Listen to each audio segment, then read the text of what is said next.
कभी कभी लगता है ज़िंदगी एक सफ़र है, मंजिल नहीं. And maybe in this vast emptiness, we find the pieces of ourselves we have been searching for a very long time. Hi guys, आज हम आपको दिखाने वाले हैं लद्दाख की कुछ ऐसी जगह जो बिल्कुल साई-फाई मूवीज़ से कम नहीं लगती. From the sand dunes of Nubra Valley to the epic snowfall at Khardungla Pass, and even the last villages of India near the POK border, that is Turtuk and Thang. This is part 2 of Ladakh series.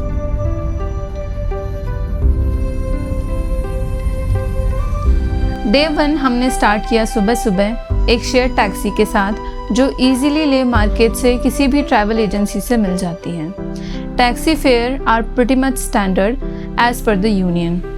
Share taxi करने से you can save a lot of money. हमारे साथ एक couple थे और एक solo traveller and honestly उनकी company से ये ट्रिप और भी यादगार बन गई. सबसे पहले हम गए थे खारदुंगला पास जो लेह से 40 किलोमीटर्स की दूरी पर है. सिर्फ 1.5 घंटे की ड्राइव के बाद हम खड़े थे 17,000 फीट की हाइट पर.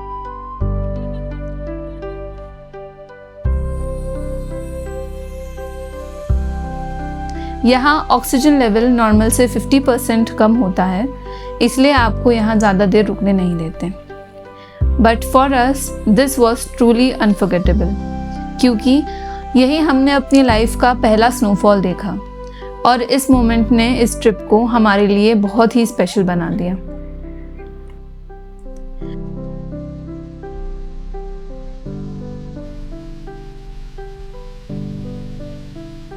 We spent good 20 to 30 minutes here and then we left for Diskit Monastery.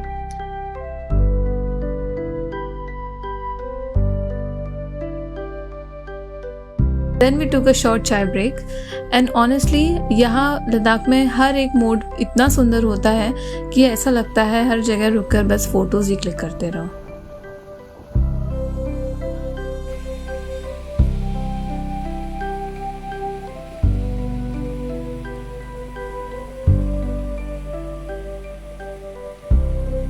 Diskit गोम्पा नुब्रा की सबसे पुरानी एंड सबसे बड़ी मोनास्ट्री है. Famous for it's 106 foot tall मैत्री बुद्धा स्टैच्यू.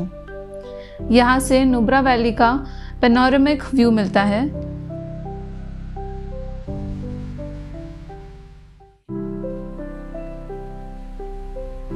थोड़ी अपहिल वॉक करनी पड़ती है but the view is absolutely worth it. तेज़ हवा, शांति और वो वैली का नज़ारा बस दिल में बस जाता है.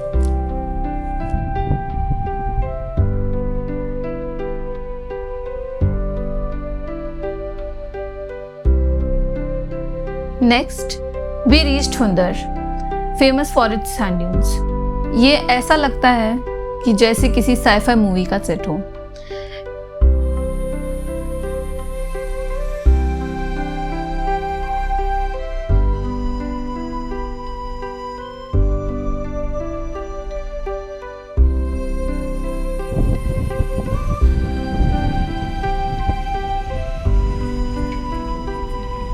तो अभी हम यहाँ पे आ गए हैं. ये है नुब्रा वैली. ये एक पूरी वैली बनी हुई आपको दिख रही होगी माउंटेन रेंजेस के बीच में, और यहाँ से रिवर शायोक पास होती है जो कि अभी यहाँ से दिखाई नहीं दे रही है. बहुत छोटी है यहाँ पे और पूरे साइड पे एकदम कोल्ड डेजर्ट माउंटेन्स हैं. और आप इस साइड देखोगे तो यहाँ पे सैंड ड्यून्स है जो कि सॉइल के इरोजन से क्रिएट हुई है. ये बीच वाली सैंड नहीं है, अलग टाइप की है, इरोजन की वजह से क्रिएट. कोल्ड डेजर्ट के बीच में डबल हम्प कैमल्स के साथ राइड करना और पीछे स्नो कैप माउंटेन्स का बैकड्रॉप. इस सरियल एक्सपीरियंस को वर्ड्स में डिस्क्राइब करना मुश्किल है. बस मैगी और चाय के साथ हमने इस दिन को यहीं एंड किया और हुंदर में अपने स्टे पर चले गए. One tip to save money on your stage: instead of booking online, ask your driver to find a stay for you in your budget. Offline book करने पे आपको सेम प्रॉपर्टी 20 to 30% डिस्काउंट पर मिल जाएगी, including breakfast and dinner.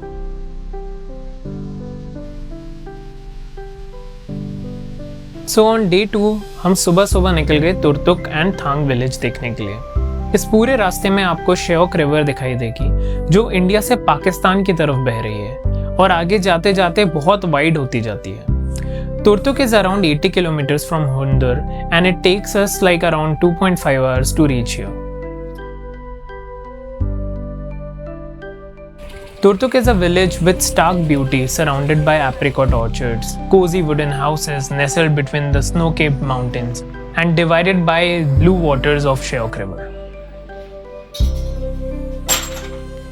It is a beautiful small village that is the last piece of Baltic culture preserved in India.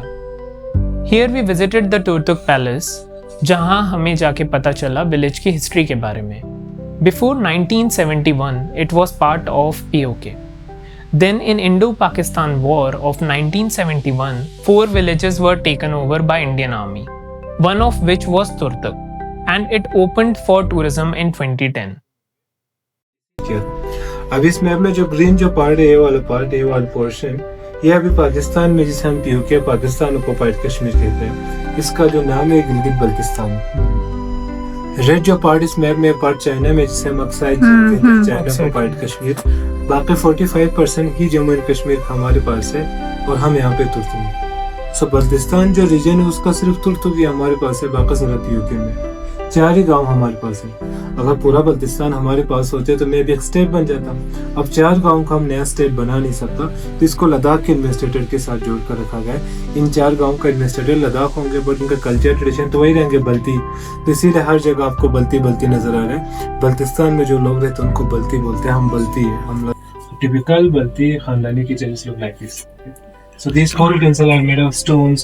You can check the carvings on the copper utensil. It is a part of Balti kitchen grain storage. This is also made of stone, and here is your fire for cook. And there were 2 chimneys. Turtuk के apricot orchards भी बहुत famous हैं। If you are here, don't forget to try and buy apricots here. यहाँ एक और spot है that is called Natural Freezing Point. It is like an underground freezer जिसे locals use करते हैं अपना daily house hold item store करने के लिए। The beauty of this little village is unmatched. ये लद्दाख का पार्ट होकर भी पूरे लद्दाख से अलग है, which makes it a must visit spot.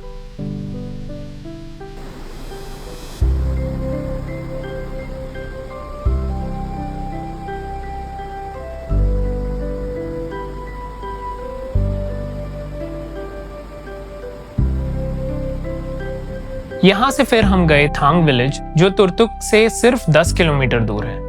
This is the last village of India near POK border. वहाँ से जो देख रहे हैं ना सर, जो पहाड़ी पूरा पाकिस्तान का है। वहाँ से जो दीवार जैसा लगा है वो साइड पाकिस्तान ही जो वहाँ पे पूरा नीचे वो बिछा हुआ है माइंस।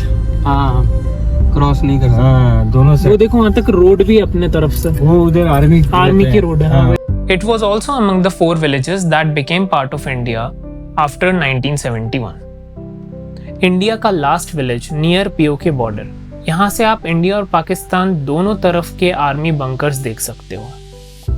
अगर आप एक बायनोकुलर लेकर जाओगे तो आप वहाँ से क्लियरली दूसरे साइड के घर भी देख पाओगे।